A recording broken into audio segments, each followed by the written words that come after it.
Hey guys, welcome to the Golf Podcast Live with Raf and Mike. I'm your host, Raphael Calamat, and alongside Michael Bleakley, as always, he's in Vancouver at the ECS agency and studios. I'm at home today, not at the studio at Mindshare Workspace. We have a show for you. We've got two very special guests. Tucker Booth has been on before. He's a rapper, writer, and podcaster. And we have someone very special, Lisa Cornwell, former on-air host at the Golf Channel, also four-time Arkansas state champion. So that's really cool. She's an All-American, and she is now an author of a book called Troublemaker. Guys, welcome to the show. Welcome. Thank you. Thanks for having us. Thanks for having us. Yes, our pleasure.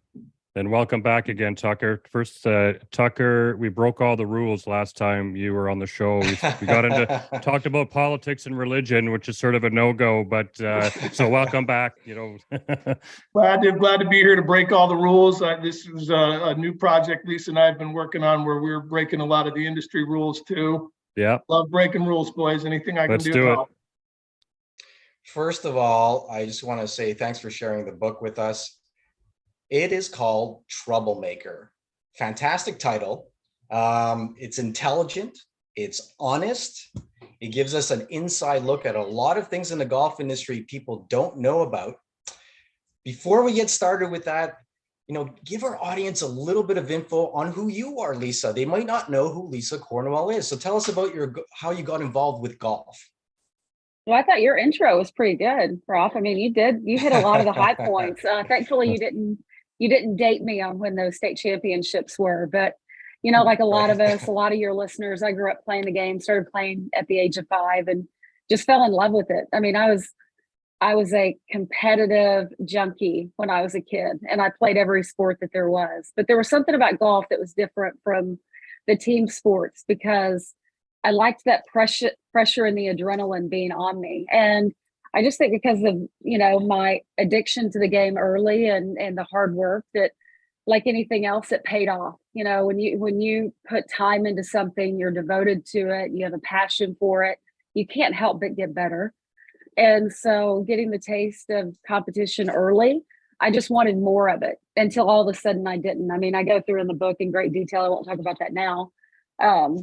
But about the severe burnout that I dealt with and how it affected me personally and in my life and led me to other points in my life, really to where I am now. So look, I'm obviously still very involved in the game, working for PGA Tour Live, even though I've called out certain players in the game, not players per se, but players from the broadcast side. But, I'm so thankful for the game of golf.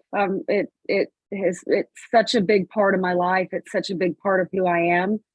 And, I don't want folks to think that this is just some tell-all book about all these horrible experiences in my life. There's a lot of good that happened, not only prior to Golf Channel, but during Golf Channel. So I'm proud of it. And I'm proud that my partner in crime, my brother, Tucker Booth, believed in me and helped me write this book. And so look, now we can both add author to our resume. So that's pretty cool. Right. That's right. Well, Tucker's a writer. We talked a little bit about how he wrote his first article with Michael Whelan and how that worked out and how he told his story. So that was fantastic. And that's how we connected. But maybe, Tucker, you could tell us how you connected with Lisa. Where is this relationship? How did it start? I think you might have met at a media event or at a tournament. Is that correct? Well, sort of. It's funny, and Lisa's heard this a few times, but that was my first press credential, was the 2019 Farmers Insurance Open in La Jolla. And I was writing for From the Back Tees at the time, another Canadian website, and they got me credentials. And I get there on that Sunday at the crack of dawn before anybody's in the media center, and I'm going to be the first one on the course and all this. And as soon as all these writers come in that I've looked up to and respected, I clam up and can't even go over and shake their hands. I mean, and Lisa was one of them. She's walking by, she says hello, I go hi, and then I quickly walk away. I was starstruck by the journalists. I don't have any problem going up and asking Tiger questions, but for some reason Lisa was too cool for me at that point. But we really connected when she put out her tweet, heard round the world, as I call it in the book. And that was when she had just left Golf Channel and put out the tweet that said, now that I'm no longer contractually obligated to be quiet, I'm about to get pretty loud, and hashtag more to come. That tweet really caught my eye. Golf Twitter is not known for being very controversial like that. And the first instinct was invite her to come on my podcast. And I did, and I thought that's all that was coming of it, but she'd set up a kind of getting to know you phone call like a lot of folks do. And that's where Lisa said, I've been reading your writing, the Michael Whalen piece, and I want you to write this book with me. And I did not see that coming. But since then, we've had pushing 3 years now that we've been working on this book together. Obviously, the pandemic threw a monkey wrench in some of the momentum for a lot of the publishing side of it, but we got a lot of time to get to know each other, to really kind of cover her life. And yeah, I definitely feel like a brother now, and somebody that I'm grateful to call a good friend, and Lisa, that has stood by me and helped me kind of get to this next level with my writing career too. And I'll just say this, Tucker knows that I treat him like a brother, because I'll text him, I'm like, Tucker, you can't tweet that. Tucker, what are you doing? Like, he's my brother. Like, it really has become this brother-sister relationship. Yeah. For sure. That's awesome. And we mentioned Mike Whalen, who we've had on the pod before, and is obviously instrumental in the beginning days of the Golf Channel. And do you feel like this toxicity problem existed from the beginning, or just something that developed as the cast of the Golf Channel changed?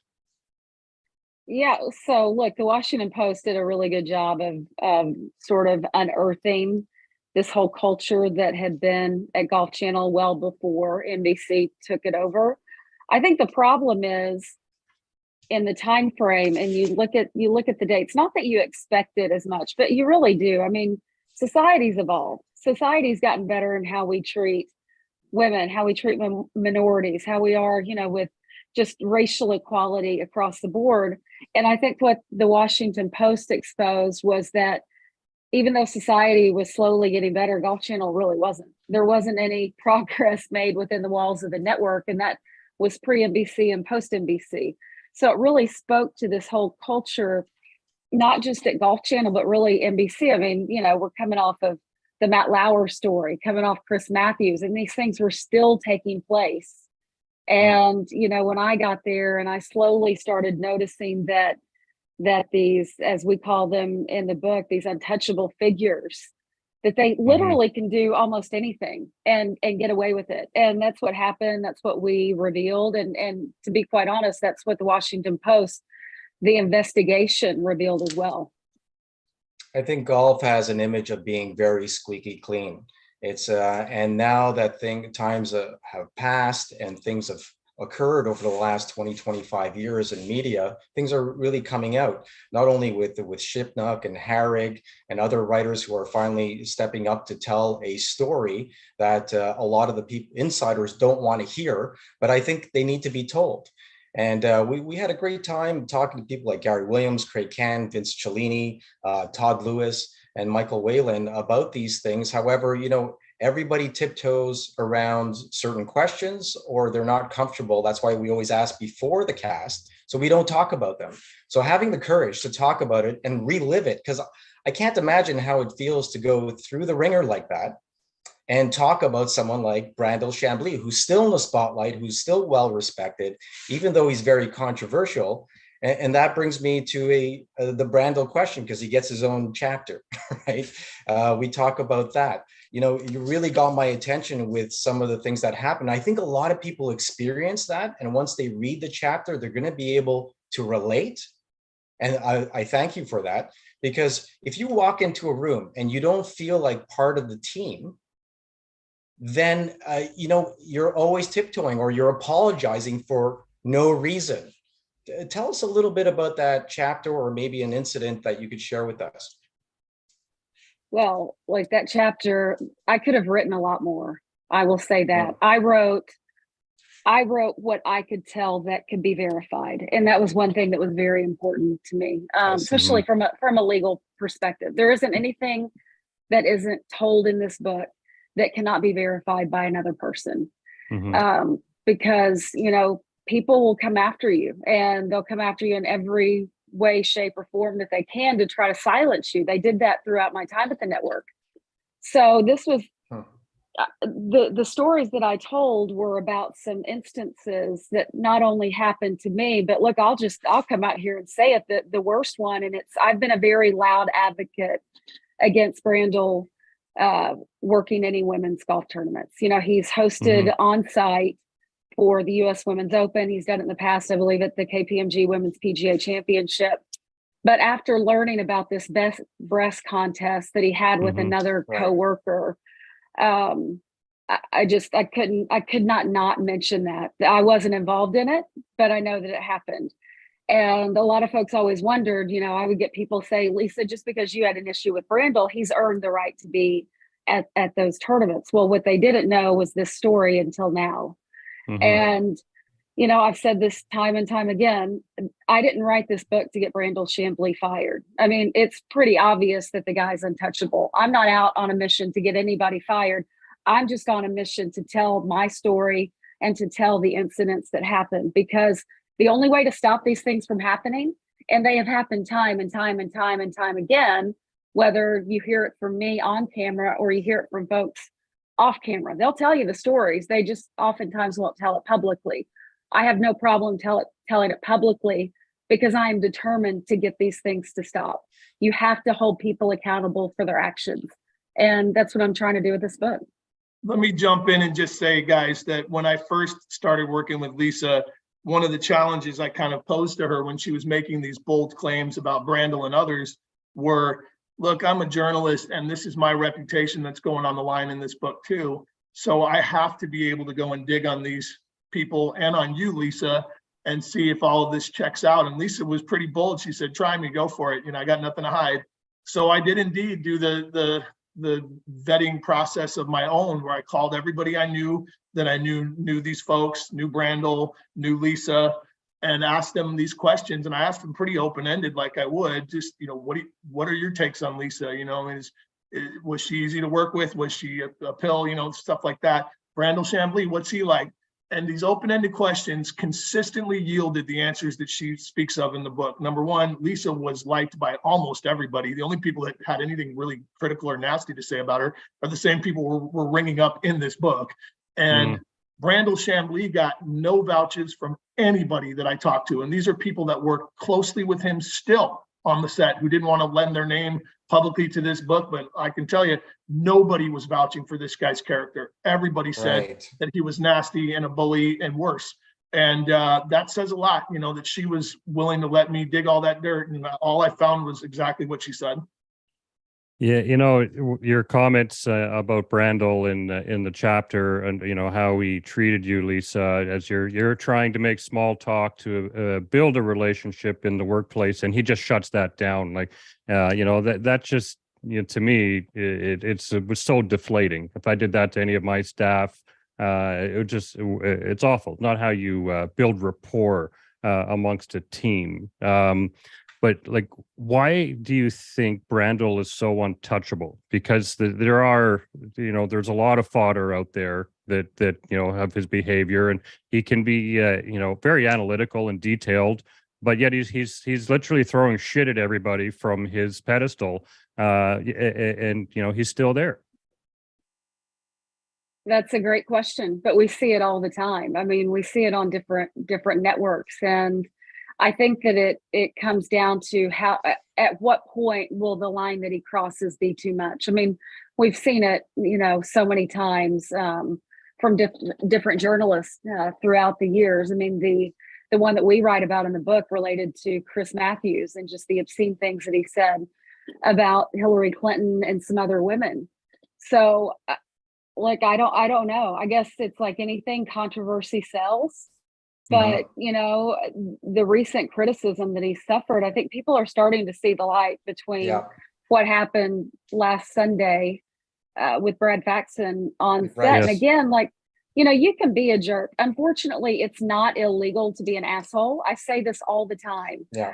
But when you're within the walls of a corporation and he's having influence over the bosses in terms of who's working and who's not, that's a different story.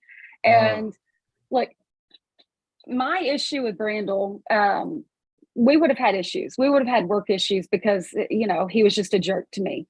But I don't want to say that's okay, but that you can tolerate that. You know, I wouldn't go to HR unless he crossed the line. I wouldn't go to my boss unless he crossed the line. I didn't go to my boss until he threw a fit basically on live television, which was absolutely ridiculous. And he acted like a 7-year-old boy. And so when you start affecting my job, you know, during a live broadcast, I'm gonna try to do something about it. But then fast forward several months later, and I find out through another colleague that Brandel told him, this is how cocky and arrogant that this guy is, that he's untouchable. He literally told three of my colleagues, two of whom verified it, that he had been trying to get me fired for 2 years. Wow.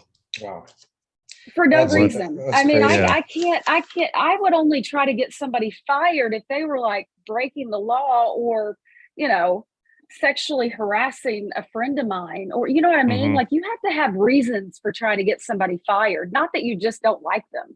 And so, but what Brandel wants at Golf Channel, Brandel has always gotten. I mean, he survived the whole calling Tiger a cheater incident. You know, we write about that in the book. Yes, I did Yes, you read do. that part. Yes. I mean, and there's no merit behind that. And he walked it back. So, you know, it's just like literally just trying to get headlines. So Well, here's the thing. Don't forget, folks, that he is also very close friends with Molly Solomon and Jeff Russell, who obviously had the most influence of anybody there, right? And I think that untouchability, not just for Brandel, but some of the others that we mentioned in the book as well, has as much to do with the nepotism that goes and the cronyism that goes with being friends with the top brass. So, like you mentioned, Nobilo and Duval aren't there. Is this because of the situation? They put a stand up and chose to leave, or have they been railroaded out of the Golf Channel? Because I liked having both of them on the panels. I think they're both talented golfers, a lot more experience than Chamblee has in terms of winning and competitions. So is this a reason why they're not there? I don't know specifically, but my guess would be yes. I don't think that anybody got rid of those two guys. If I had to guess, I would say that it had something to do with it. They're both fantastic at what they do. Yes. And certainly made the show better. I would much rather have those two on there. Speaking about golf and just doing it in a respectful way. I mean, we can disagree. You can disagree all you want. But when you're going around and, you know, defending yourself with words that you only read in the thesaurus and trying to be bigger than everybody else, and, you know, like, I mean, there's no good form of argument. I mean, who didn't love it when Duval called Chamblee out for a Ryder Cup issue, and he asked him? I mean, it was one of the best moments ever on Golf TV. I remember. How many Ryder Cups have you played in, Brandel? Yeah, great. Absolutely. Well, that's why this is getting us so much action with Brad Faxon. People want to see him debated. People want to see him, you know, pushed to the side and taken to a point where he needs to really think about what he's saying, because it's very one-sided. There's a lot of hypocrisy. The only experience I've had with Brandel Chamblee, and I'm going to finally share this story, I had media credentials in the early 2000s over at the Canadian Open at Glen Abbey. I was in the parking lot. We were allowed to take photos. I was trying to take a photo of Tiger Woods coming out of the clubhouse. He was maybe 10 feet in front of Tiger, and he was in my way. I didn't even know who he was as a player. And so I took a photo with a flash, and he came running at me, telling me to get the hell off the property. Don't take pictures of me. He called security. And I looked to the other media guys. I said, who is this guy? And they're like, that's Brandel Chamblee. Yeah. I'm like, not okay, many knew who he was back then either, Raf. I said, I go, okay, that's his name. I go, Brandel, sorry, I was trying to take a picture of Tiger, who was right behind you. But yeah, that's my only story. I don't know him personally, that's hilarious. I hear stories like that all the time. He reminds me sort of a Don Johnson character in Tin Cup, right? Don't give him any credit there. Don Johnson was a cool character. No, I'm kidding. I'm pretty safe to say that 3 of 4 of us are blocked on Twitter by Brandel. I'm not. Yeah. So I'm guessing all 3 of you are. I'm not yet. Yeah, Eamon Lynch blocked me right away. I just made a small comment. Wanting to. Brandel blocked me while we still worked together. I mean, just think about that. We still work together. I remember we hosted a show one time, and I know it's awful, but that's him. I mean, I don't block anybody unless you I don't know, cuss at me or say, and even then I sometimes don't. I mean, Yeah. it's just so silly, but it shows how petty he is, really. Tucker, And you're recently blocked. Congratulations. Yeah, I don't know why he didn't block me sooner. It's not like my name wasn't pretty prominently out there attached to Lisa, but we kept marveling at how I still was able to look at his page until about a month ago. And then I finally made the Brandel Black Hall of Fame as well. So happy to be a member. Yeah. Well, I was poking the bear the other. Go ahead, Raf. I just wanted to pivot a little bit because I didn't want to make this about Brandel and that one chapter, which is fantastic. Make sure you pick up the book. We're talking now with Lisa Cornwell, the new author of Troublemaker. It's a memoir of sexism, relationships, and the fight they didn't see coming. Great book. A lot of great chapters. You talk about Tiger. You talk about it being a dream job in your TV life. Husband and wife relationships, the NBC way, really great chapter names. You talk about Sarah Kemp as well. I would suggest for everyone to pre-order or order this book as soon as possible because it gives you an insight that you've never seen before. And it brings me to the chapter that you really caught my attention, Lisa, with the 3-iron. You know, you've got a lot of moxie. And speaking of asshole, you said, hey, asshole, leave her alone. Tell me about the story and what led up to you saying that to someone else. It's the first time Tucker, Raf sweared. Oh yeah, the longer the more. I'm glad you got away from the Chamblee chapter because that would have opened up the swear box for me. No, actually, I don't really care about him anymore. I think Tucker, that's the first chapter we actually wrote, isn't it? So we wrote that for the proposal, and I have to give Tucker major props for this. We wrote different sections of the book. I wrote a lot of my past stuff, but Tucker's such a good storyteller. And when he first gave me this was one of the chapters that we put in the proposal to actually sell the book. But the basic quick story is I was a freshman in college at SMU playing golf down there. And I came home a lot on the weekends because it was only a 6-hour drive. So I was home that weekend. I was a pretty good basketball player in high school. And this was when I was going through my golf burnout stage. And I really was missing my teammates. I was missing my coach, just the atmosphere, the whole environment. So while I was home, I went to a basketball game. And after the girls finished, before the boys started playing, I said my goodbyes to the team. And I was going home to have dinner with my parents. As I was walking out the side door of the gym, I looked, it's probably, 20 yards from me. And this big man, 6'3", 6'4", long, lanky arms. I see him as soon as I walk out, I see him reach back and just cold cock this little girl. And she literally falls back on this car and creates a dent on the hood of the car. That's how hard he hit her. And I'll never forget telling Tucker the story. And every time I tell it, I can feel like the rage coming back inside of me. So I didn't start yelling. I immediately just I had my little key fob and I popped the trunk open, and I always went everywhere with my golf clubs. And back then I was playing Mizuno MP14s, which, that's a muscle back irons. And those things you could do some damage, especially if you're a golfer. And I've always been a pretty strong person. So I grabbed a 3-iron. I don't have a 3-iron in the bag anymore. Yes. But pulled the 3-iron out, and I just start yelling at this guy. And that's when I say, hey, asshole, leave her alone. And as I'm walking over there, and I know exactly what, I'm not holding it on the grip end. I'm holding it mid shaft because that's where I know I can do the most damage if I have to. And as I walk over there, you can see him just turn to me, and Tucker wrote it beautifully that he was wanting to make me his second victim of the night. And that's exactly what he was. And he grabs me by the throat and he pulls me down to the ground. And all this is kind of happening in slow motion to me. But in my mind, he's going for a rock or something because he knows I have a golf club. So he has to do some sort of self-defense. Well, the minute that he gets me down on the ground, I take that 3-iron that I'm gripping mid shaft, and I take the hosel and just whack him in the shin. And you know how badly that hurt. Now, I don't know if anything was broken. My guess would be it broke his shin because he could barely walk.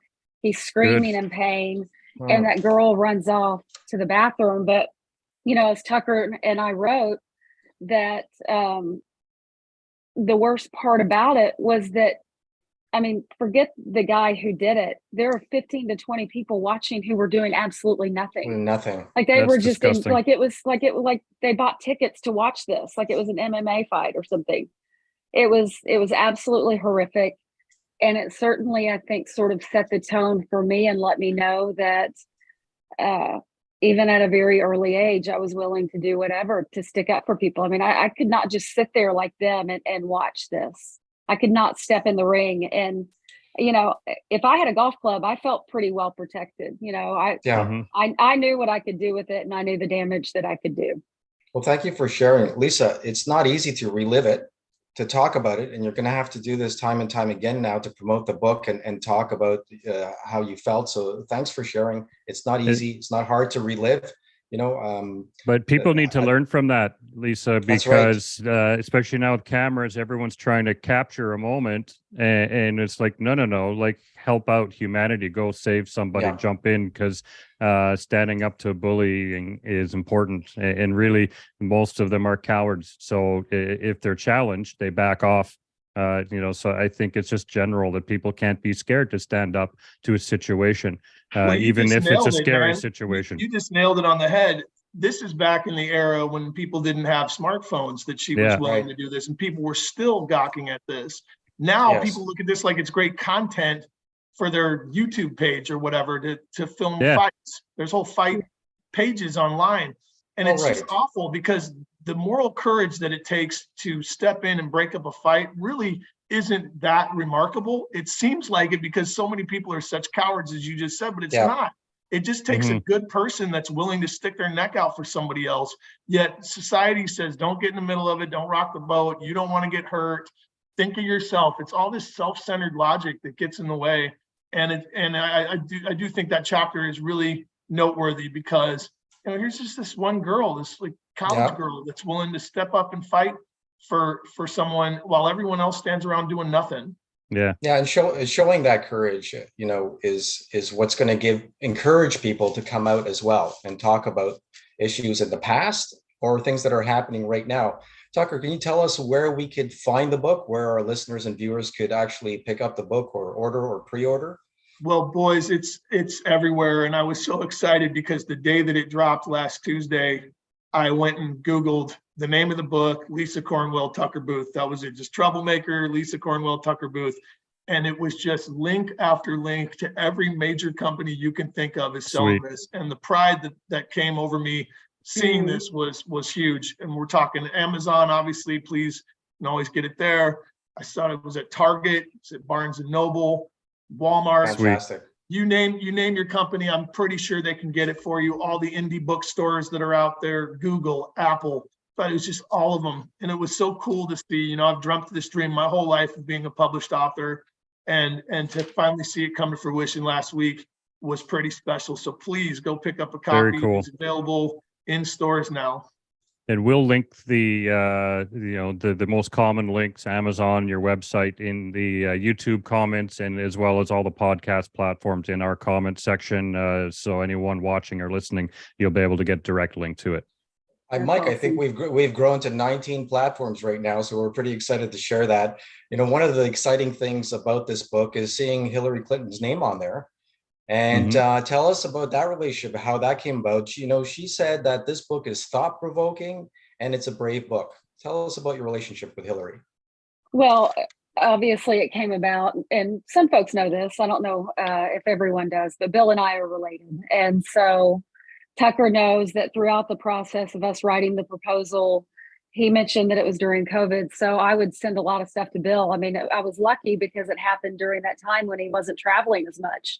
So he would give me a lot of feedback. And I will say, and I pass this along to Tucker, I think the best advice that he gave me, because we've always been close. I mean, when people read the book and they read the POTUS chapter, they'll understand the history of our relationship. But he said, Lisa, look, I know you're angry. He said, I know you are. You have every right to be angry. I'm proud of you for writing this book. He said, but you cannot force the reader to be angry with you. You have to write the story. You have to tell it, and then let the reader decide where he or she lands with it. And it really changed my perspective. And I remember with Tucker, I think a lot of the back and forth that we ended up having, not only did Tucker use a lot bigger words than I use. I'm like, wait, Tucker, what does that mean? I'm on thesaurus all the time. But I actually was the one who would calm Tucker down, which was awesome. And like that speaks to Tucker because, and I get goosebumps and kind of emotional saying this about Tucker, but he's been such a defender of me. And, like he would go to bat for me, and he went to bat for me in this book, and he would get mad. And you could tell sometimes he would send me stuff, and I'm like, Tucker, we can't be that mad. Remember what Bill said. We got to tone it down. But so Bill had a big influence. I'll tell this quickly. So I went up to play golf with him last fall, and we had a conversation, and he's helping me with the book. But I didn't want to ask him about Hillary until I felt comfortable that she would be okay with her name being on the front cover.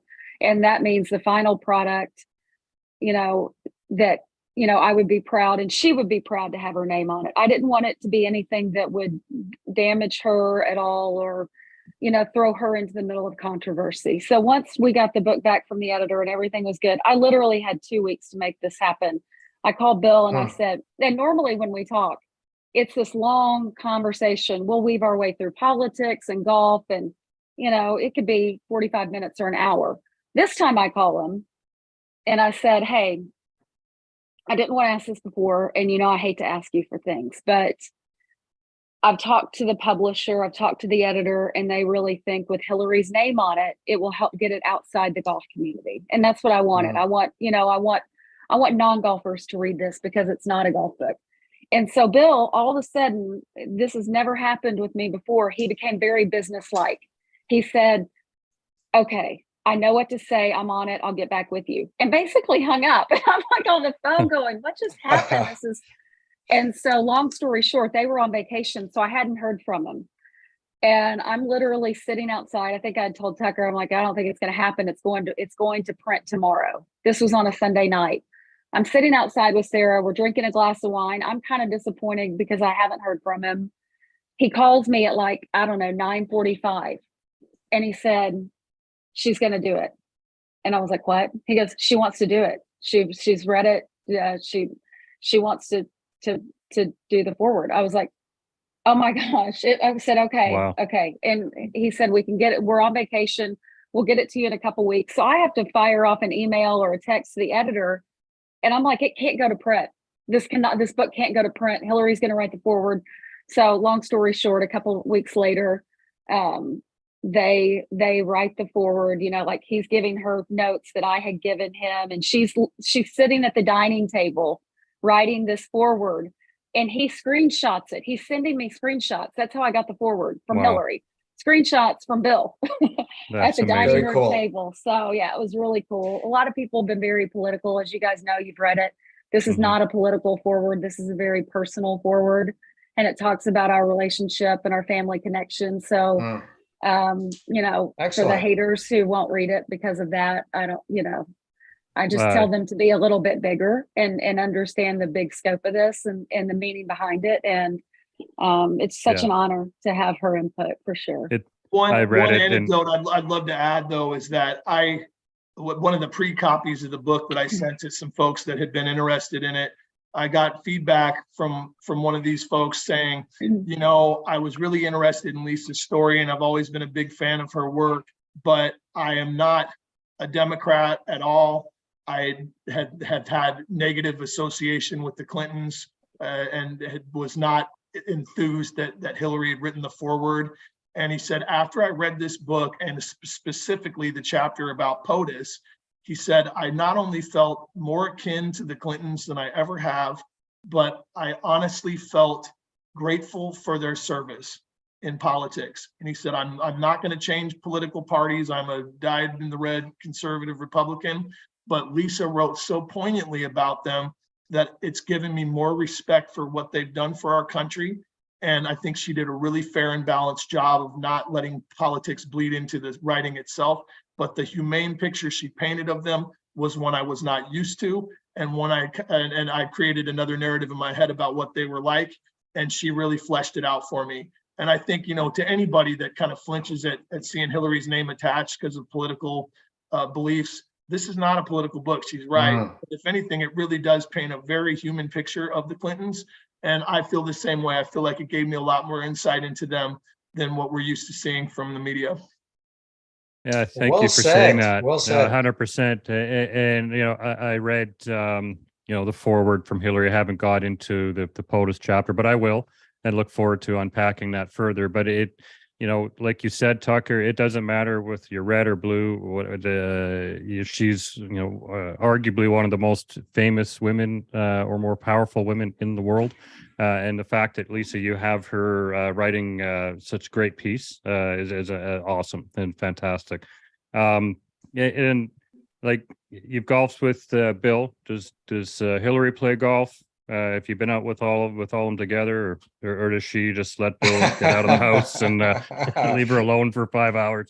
Well, she did write in the foreword that Bill and I have, we've tried to get her interested in golf forever, and that never worked.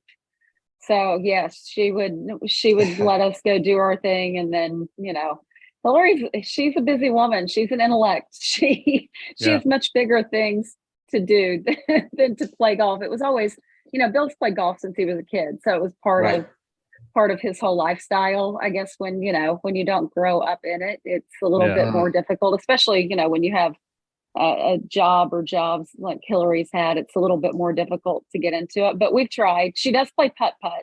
She enjoys putt-putt. She's decent. She's decent. Yeah. Only a golf addict understands the need to play golf. Like, we get irritated if we haven't golfed in a certain period of time. Like, we have to fit it in somehow as part of our own therapy, I believe. I'm thrilled the fact that we're me are gone. I'm thrilled we're all very open-minded on this subject and talking. This is what the show is kind of being known for, whether we were talking to Gary Williams, John Cook, or Jay Delsing, and we disagreed on many things, but we respected each other, gave our opinion, and moved on. And that's what it's all about. I think things are sometimes too one-sided. As you'll see in this book. The book's called Troublemaker. The author is Lisa Cornwell with Tucker Booth. I'm really thrilled to promote this and talk about this. Guys, we always do things on a lighter note on this show, so we're going to lighten it up a little bit. We always talk about embarrassing golf stories or funny golf stories. Now, when I say funny or embarrassing, what's the first thing that comes to mind? On the golf course? Every time I've ever golfed, ever. That's what comes to That's true. Lisa, do you got a story for us? Something you must funny or have embarrassing? something in a tournament. No, I have so many funny stories, but I'm gonna throw my good friend Karen Stupples under the bus because I love her. Here we go. So Trip Eisenhower, Jerry Foltz, and Steps and I were out playing. We used to play a lot of golf together. We'd play at least once a week, and usually adult beverages were involved. But Steps, being a major champion, she didn't take it quite to the level that we all did. She was still, even though she was commentating, she was still out there with a little bit of seriousness to her. Well, we get her on a day when she decides to have a few more beverages than normal. And I've always kind of joked as I occasionally throw golf clubs. I don't do it a lot, and I certainly don't do it anymore, but I used to get really angry on the golf course. So Trip, being Trip, would egg me on. He's like, come on, throw the club. And so we would all get there, and at one point that round, we all threw a club. And we get to the 18th hole, and Steps has had a few drinks. And she's still the most sober one, by the way. But she just hits this tee shot that just goes that direction, which she never does.